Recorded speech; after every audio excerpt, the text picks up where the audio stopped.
दोस्तों आप देख रहे हैं स्कैरी फील। हमारी आज की कहानी का नाम है हाबड़ापुर स्टेशन। लेकिन आगे बढ़ने से पहले अगर आपने इस चैनल को सब्सक्राइब नहीं किया है तो कर लें और बेल आइकन को भी ज़रूर दबाएं ताकि और आने वाली कहानियाँ आप सबसे पहले देख पाएं। तो आइए चलते हैं आज की कहानी की ओर। ये कहानी है विनोद की। विनोद एक सरकारी स्कूल में बच्चों को हिंदी विषय पढ़ाता था। स्कूल में परीक्षाएं खत्म हो जाने के बाद विनोद को 4-5 दिनों की छुट्टियां मिल गई। विनोद ने सोचा कि उसे 4-5 दिनों के लिए अपनी बूढ़ी दादी के पास हाबड़ापुर चले जाना चाहिए, क्योंकि उसे अपनी दादी से मिले हुए काफी समय बीत चुका था। विनोद ने ये प्लान बनाया कि वो आज रात को ही हाबड़ापुर के लिए रवाना हो जाएगा। रात के समय जब विनोद रेलवे स्टेशन पहुंचा तो उसे पता चला कि हाबड़ापुर जाने वाली ट्रेन 9:30 पर प्लेटफॉर्म नंबर 4 पे आएगी। विनोद बिना देरी किए प्लेटफॉर्म नंबर 4 पे चला गया। विनोद ने ध्यान से देखा तो पता चला कि जहां बाकी प्लेटफॉर्म पर थोड़े बहुत लोग दिखाई दे रहे थे, वही प्लेटफॉर्म नंबर 4 पर विनोद के अलावा और कोई नहीं था। जहां प्लेटफॉर्म का सुनसान नजारा देखकर किसी भी इंसान के पसीने छूट जाए, लेकिन वहीं दूसरी तरफ विनोद काफी खुश हो गया। वो मन ही मन सोचने लगा, क्या बात है, आज तो पूरी ट्रेन खाली होगी। आराम से खिड़की वाली सीट पर फैल के पसरूंगा और सोते हुए अपना सफर काटूंगा। थोड़ी देर इंतजार करने के बाद ट्रेन भी प्लेटफॉर्म पे आके खड़ी हो गई। जैसा कि विनोद ने सोचा था, वाकई ट्रेन के सारे डिब्बे खाली थे। ट्रेन को चलने में अभी टाइम बचा हुआ था, तो विनोद अपने आसपास दुकानें देखने लगा ताकि वहां से वो खाने पीने का कुछ सामान खरीद पाए। लेकिन विनोद ये देखकर हैरान था क्योंकि उस स्टेशन पर कोई भी दुकान नहीं थी। विनोद ये सोचकर दुखी हो गया कि अब उसे भूखे पेट ही सफर काटना पड़ेगा। उसकी आंखें अभी भी किसी दुकान को ढूंढ रही थी। तभी ट्रेन ने चलने का हॉर्न दे दिया। विनोद भागकर एक ट्रेन के डिब्बे में चढ़ गया और राइट वाली विंडो सीट पर जाकर बैठ गया। ट्रेन ने अब चलना शुरू कर दिया। उसी दौरान विनोद को ऐसा लगा कि उसके अलावा एक और शख्स भागकर ट्रेन में चढ़ा है। उसकी कदमों की आवाज सुन के विनोद थोड़ा टेंशन में आ गया।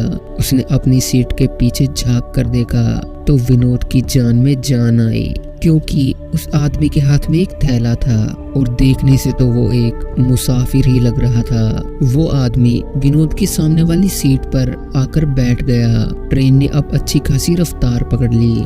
विनोद उस आदमी के साथ बातचीत शुरू करने के इरादे से बोला, भाई साहब, आपके पास पीने का पानी है क्या?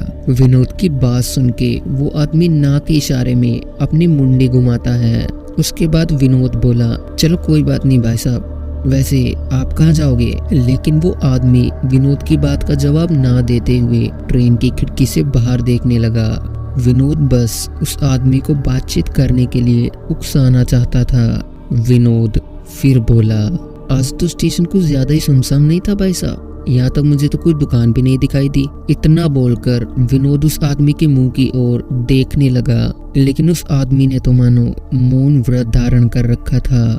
बड़ी ही बेइज्जती महसूस होती है जब आप किसी के सामने बोले जा रहे हैं और सामने वाला आपको कुत्ते बराबर भावना दे। अब विनोद भी चुपचाप अपनी सीट पर बैठा रहा और ट्रेन ने भी बहुत तेज रफ्तार पकड़ ली थी। विनोद ने जैसा सोचा था कि उसका सफर बहुत मजेदार होगा, उसका बिल्कुल उल्टा हो रहा था। न चाहते हुए भी विनोद की नजर एक बार फिर उस आदमी पर पड़ी। वो आदमी लगातार खिड़की से बाहर की ओर देखे जा रहा था, इसलिए विनोद ने भी एक नजर खिड़की की ओर डाली। जब उसने बाहर का नजारा देखा तो डर के मारे विनोद के हाथ पैर कपकपाने लगे।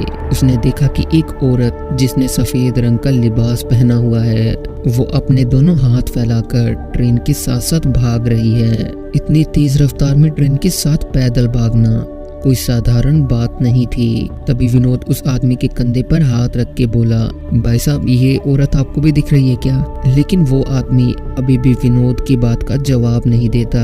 विनोद भी अब उस पर भड़कते हुए बोला, अबे बहरा है क्या तू? बड़ा अजीब आदमी है यार। वो आदमी विनोद को घूरने लगा अब विनोद को और भी गुस्सा आ गया। विनोद उसको 4-5 बातें सुनाने ही वाला था, तभी उस आदमी ने विनोद को धक्का देकर सीट पे गिरा दिया और उसके बाद वो आदमी ट्रेन के दरवाजे के पास जाकर खड़ा हो गया। विनोद ने पहले खुद को संभाला और फिर उस आदमी के पास गया। जब तक विनोद उसके पास पहुंचा तो उसकी नजरों के सामने उस ट्रेन के साथ भागती हुई औरत ने उस आदमी को अपने हाथों से पकड़कर ट्रेन से बाहर खींच लिया। ये नज़ारा देखकर विनोद का मानो सारा खून सूख गया। उसने जल्दी से ट्रेन के सारे दरवाजे अंदर से बंद कर लिए और ट्रेन के डिब्बे में खुद को बंद कर लिया। कुछ देर के बाद ट्रेन एक जगह रुकी। विनोद ने धीरे से खिड़की के जरिए बाहर देखा तो जिस स्टेशन पर विनोद को उतरना था ट्रेन उसी स्टेशन पर खड़ी थी। ट्रेन से उतरने के अलावा विनोद के पास और कोई चारा नहीं था। उसने धीरे से ट्रेन के डिब्बे का दरवाजा खोला और जल्दी से ट्रेन से नीचे उतरकर रेलवे स्टेशन के बाहर की ओर भागा। विनोद रेलवे स्टेशन से सही सलामत बाहर निकल आया।